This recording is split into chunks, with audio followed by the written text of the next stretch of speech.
Franck Ferrand raconte sur Radio Classique.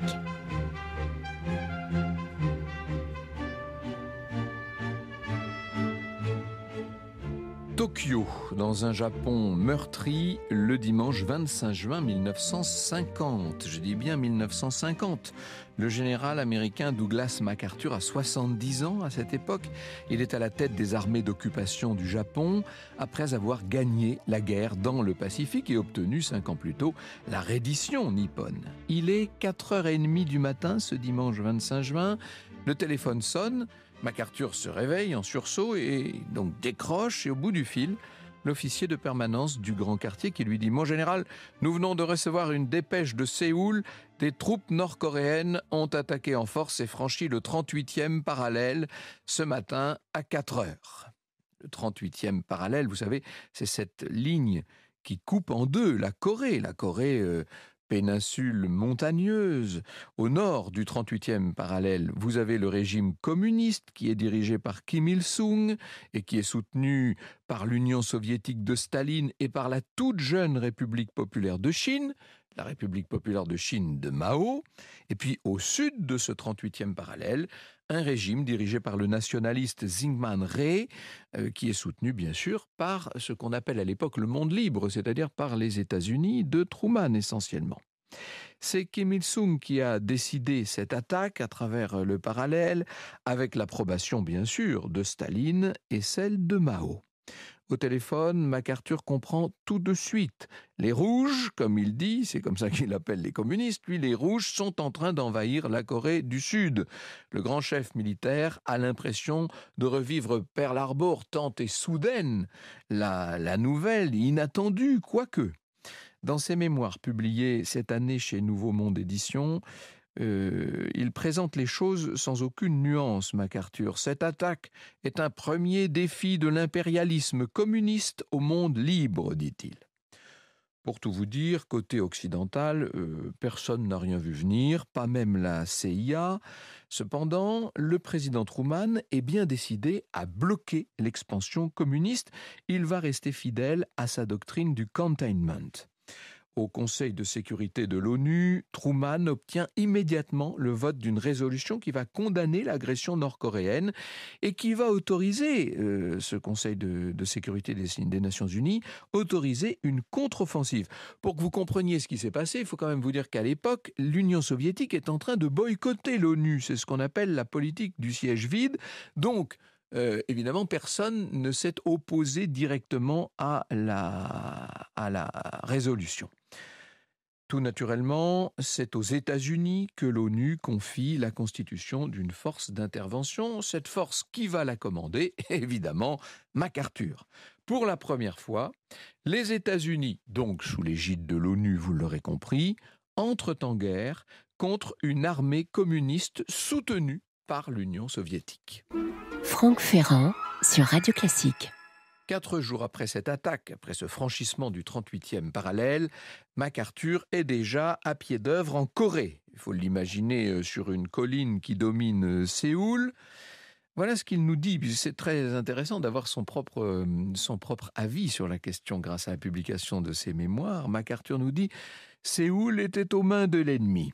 Une fois de plus, après 50 ans de service, dont la moitié à l'étranger, je me trouvais en face d'une situation militaire désespérée.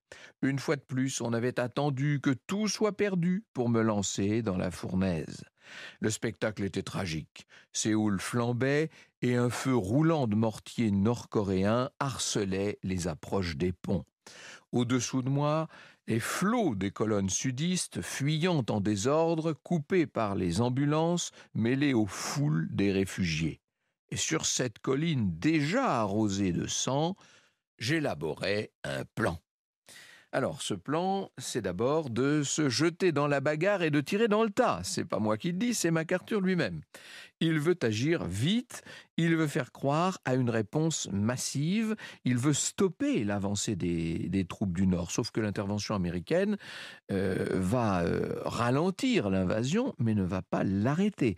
À la fin du mois d'août, les Nord-Coréens qui sont armés par les soviétiques, ça il faut que je vous le dise, hein, c'est évident. Les Nord-Coréens armés par les soviétiques occupent une très grande partie du pays. On estime à 90% la zone de cette péninsule coréenne occupée par les Nord-Coréens à la fin du mois d'août 1950. Alors les Sud-Coréens, eux, avec les Américains, ont pu organiser une retraite sans trop de casse. Et maintenant, ils sont circonscrits dans un assez petit périmètre. C'est le sud-est de la péninsule. Ils sont là qui se battent dans une zone de plus en plus réduite et qui est dos à la mer. Ils se battent dos à la mer. MacArthur envoie son aviation bombarder la zone occupée par Kim Il-sung. Il lâche des bombes conventionnelles, mais aussi des bombes au napalm. L'historien Bruce Cummings, dans Le Monde diplomatique de décembre 2004, racontait, je le cite, « Le 16 août, 5 formations de B-29 frappèrent une zone rectangulaire près du front qui comptait un grand nombre de villes et de villages et créèrent un océan de feu en larguant des centaines de tonnes de napalm. Un ordre semblable fut émis le 20 août et le 26 août, on trouve dans les archives la simple mention « 11 villages incendiés ». À Washington, on pense que la guerre est perdue. On pense ça partout. Hein. Les chancelleries européennes en sont convaincues de leur côté. Seulement, MacArthur est là, qui prépare sa contre-offensive. Il veut lancer un débarquement au beau milieu du pays, donc vers le 38e parallèle.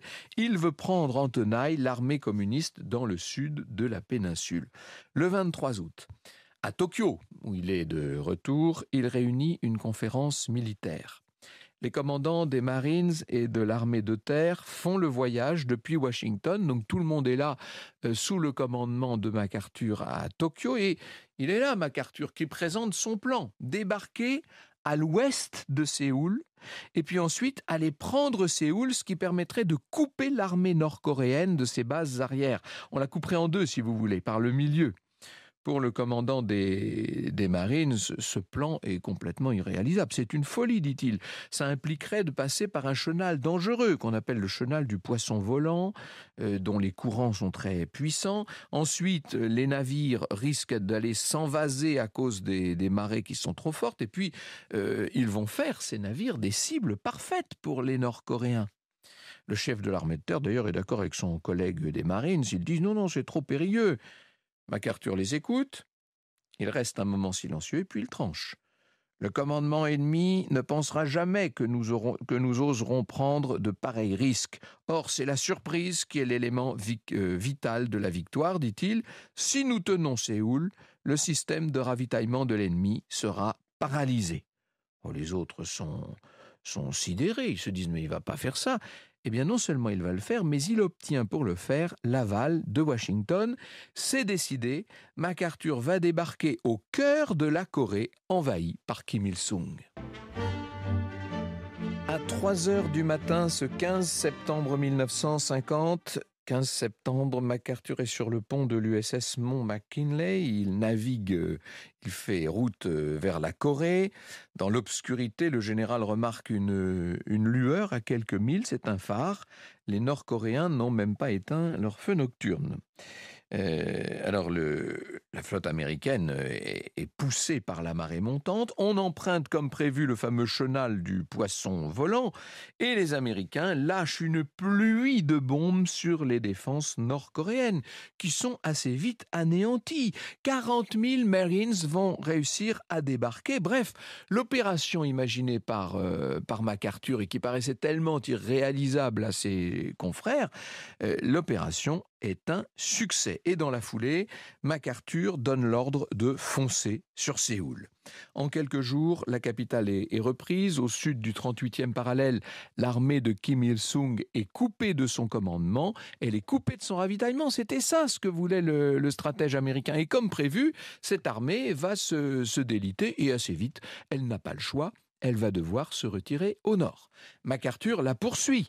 Il ne s'en tient pas là. Il ne s'arrête pas au 38e parallèle. Il franchit à son tour le parallèle et il la poursuit au nord, toujours plus au nord en direction de la Chine.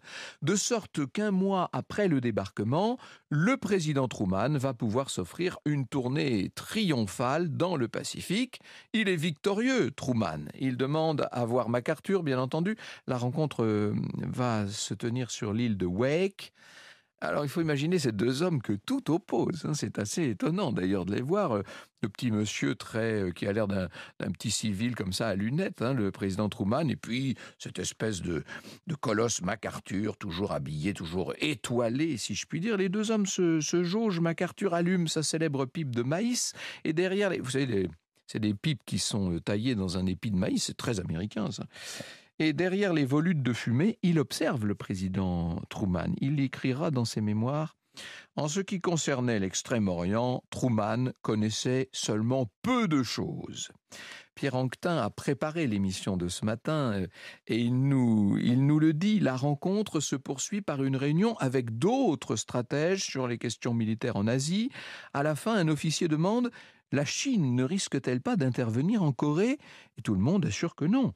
MacArthur lui-même n'y croit pas. Les officiers, dans ces conditions, se séparent satisfaits. Le président peut repartir, il reprend son avion. Quant à MacArthur, il repart à la tête de son offensive contre la Corée du Nord. Le 20 octobre, Pyongyang, cette fois on parle de la capitale de la Corée du Nord, Pyongyang tombe. 20 octobre 1950. Seulement voilà, dès le lendemain, 21 octobre, les forces de l'ONU vont rencontrer une résistance nouvelle puisqu'elles se trouvent nez à nez avec 3 divisions de l'armée populaire de Chine. Ah, là, c'est un changement de dimension dans ce conflit coréen. C'est un peu la stupéfaction, il faut bien le dire. La Chine, que l'on croyait un peu sur la réserve dans cette affaire, la Chine populaire vient d'entrer dans le conflit. Le 27 novembre, ce ne sont plus 3 divisions, mais 7 armées chinoises qui se lancent dans la bataille. Et là, MacArthur n'a pas le choix, il est bien obligé de sonner la retraite. C'est la 2e fois.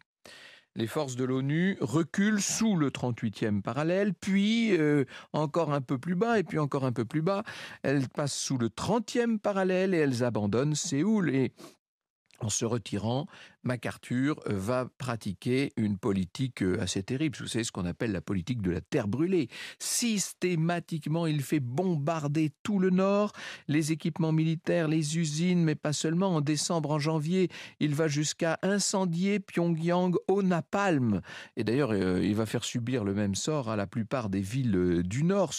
Au total, ce sont des centaines de milliers de civils qui vont être ainsi massacrés, des centaines de milliers de victimes civiles. Un attaché militaire britannique décrira le nord-ouest de la Corée comme une étendue déserte de terre brûlée. Et il n'y a pas que le nord qui soit touché, le sud l'est aussi.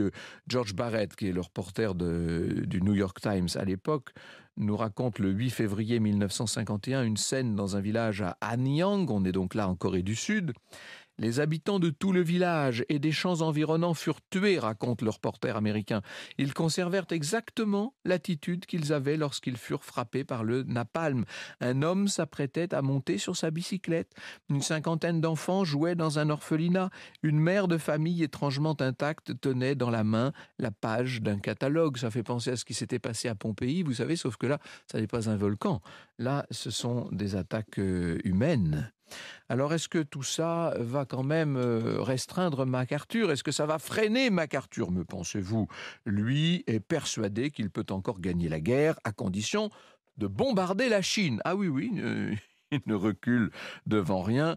Inutile de vous dire qu'à Washington, on n'est pas du même avis. Truman refuse d'attaquer la Chine sur son sol. Il demande à MacArthur de tenir une résistance prolongée. Bon, le général s'exécute, ses troupes parviennent à remonter jusqu'au 38e parallèle et à la fin du mois de mars, voilà ce qu'écrit MacArthur. Tout va bien au front, les lignes d'approvisionnement de l'ennemi subissent une terrible punition sous l'implacable bombardement aérien et naval de nos forces. La Corée du Sud est maintenant pratiquement débarrassée des forces ennemies. La vérité, c'est que si MacArthur obéit au président des États-Unis, il n'a quand même pas le choix, au fond, il n'en pense pas moins. Il adresse encore plusieurs propositions à Truman et des propositions qui ont plutôt tendance à inquiéter les salons feutrés de la Maison-Blanche. Par exemple, voilà ce que propose MacArthur. Couper définitivement la Corée de la Chine en établissant un champ de déchets atomiques en travers de toutes les lignes de communication. Vous voyez un peu où on en est. Dans un autre courrier, il préconise carrément l'emploi de 26 bombes atomiques. Il réclame en plus d'avoir le libre usage de ces bombes sans restriction. Vous imaginez bien que Truman ne peut pas confier la bombe à MacArthur. Or, MacArthur va encore plus loin. Il écrit à un représentant du Congrès qui lui demandait son opinion. Il semble que certaines personnes, voyez qui il vise, que certaines personnes aient beaucoup de peine à comprendre que c'est ici, en Asie, que les conspirateurs communistes ont choisi de lancer leur épreuve de force pour la conquête du monde. La lettre est publiée à un moment où Truman essayait justement d'ouvrir des pourparlers avec Moscou et Pékin. Ça ne tombe pas très bien. Bref, l'impétueux MacArthur devient gênant, et même très gênant pour la diplomatie américaine. Et le 11 avril 1951, à 1h du matin, heure américaine, Truman convoque une conférence de presse. Il annonce que le général MacArthur est relevé de son commandement en Extrême-Orient et en Corée. Il le remercie évidemment pour, je cite, les services exceptionnellement distingués qu'il a rendus à son pays dans des postes de grande responsabilité. Bref, blablabla. Bla, bla, bla. La réalité, c'est que MacArthur est débarqué. La guerre, elle, continue. Franck Ferrand sur Radio Classique. Le problème avec ce limogeage de MacArthur, c'est que le principal intéressé pour l'instant n'est pas au courant. Ce matin-là, à Tokyo, il est en train de finir son déjeuner à l'ambassade des États-Unis. Sa femme reçoit un coup de téléphone. C'est un aide de camp qui a entendu la nouvelle à la radio. Il écoutait de la musique, flash, il entend ça. Donc il prévient Madame MacArthur qui s'en va retrouver son mari. C'est elle qui va donc annoncer au grand patron des armées d'Extrême-Orient, les armées américaines, lui annoncer son éviction. Le vieux général ne perd pas son sang-froid. « Janine, dit-il, nous rentrons enfin chez nous. » En réalité, le grand chef est vexé comme un pou. Il écrit « Il n'y a pas de femme de ménage ou de servante qui ait jamais été renvoyée avec plus de mépris des formes élémentaires de politesse que je ne l'ai été. » La raison invoquée par Truman, c'est un doute sur les capacités de MacArthur à soutenir le gouvernement. Vous avez bien compris quelles sont les raisons réelles. Or, de retour aux États-Unis, MacArthur va être accueilli en héros. J'eus l'impression, dira-t-il, que le pays tout entier voulut me serrer sur son cœur. Je fus acclamé par des gens de toute origine, sans doute parce que la façon assez ignoble dont je venais d'être traité m'avait rendu plus populaire que mes 52 ans de service et de campagne. Il est remplacé à la tête des forces de l'ONU par le général Ridgway, qui est nettement moins va-t-en-guerre, et Truman, bien sûr, a décidé qu'on n'emploierait plus l'arme atomique. Ridgway mène de violentes offensives, il parvient à reprendre Séoul, à repousser les troupes sino-coréennes au nord du 38e parallèle. La situation va se figer dans ce qu'il faut bien appeler une guerre de position, avec des batailles qui, entre parenthèses, demeurent très sanglantes. Et en juillet 51, on commence des pourparlers qui n'aboutiront qu'après la mort de Staline. L'armistice n'est signé que le 27 juillet 1953. La ligne de démarcation qui est entérinée est extrêmement proche de celle qui existait avant le conflit. Franck Ferrand sur Radio Classique. Au total, 700 000 tonnes de bombes, je dis bien 700 000 tonnes, et 30 000 tonnes de napalm ont été déversées sur cette pauvre Corée. Le général Curtis LeMay, qui commandait le Strategic Air Command, le reconnaîtra plus tard. En 3 ans, dira-t-il, nous avons incendié toutes les villes en Corée du Nord, de même qu'en Corée du Sud. Il faut ajouter à tout cela, évidemment, toutes les misères de la guerre, les épidémies, les disettes avec des gens qui meurent de faim. Bref, le nombre de victimes civiles de la guerre de Corée est estimé à 4 millions. Vous imaginez 4 millions de morts selon l'historien français Jérôme de l'Épinoy. L'historien sud-coréen Eoman Oh, je dis bien sud-coréen, parle lui de 5 millions de morts. De quoi troubler MacArthur ? Même pas. Jusqu'à sa mort en 1964, le général MacArthur regrettera que les États-Unis n'aient pas envoyé l'arme atomique contre la Chine communiste. Quant aux 2 Corées, c'est vrai qu'elles ont signé un armistice, je vous l'ai dit, le 27 juillet 1953, mais normalement les armistices sont suivis de traités de paix. Eh bien le traité de paix, en l'occurrence, il n'a jamais été signé, ce qui signifie, vous le savez sans doute, qu'aujourd'hui encore, en principe, les 2 Corées sont toujours en guerre. Vous écoutez Radio Classique.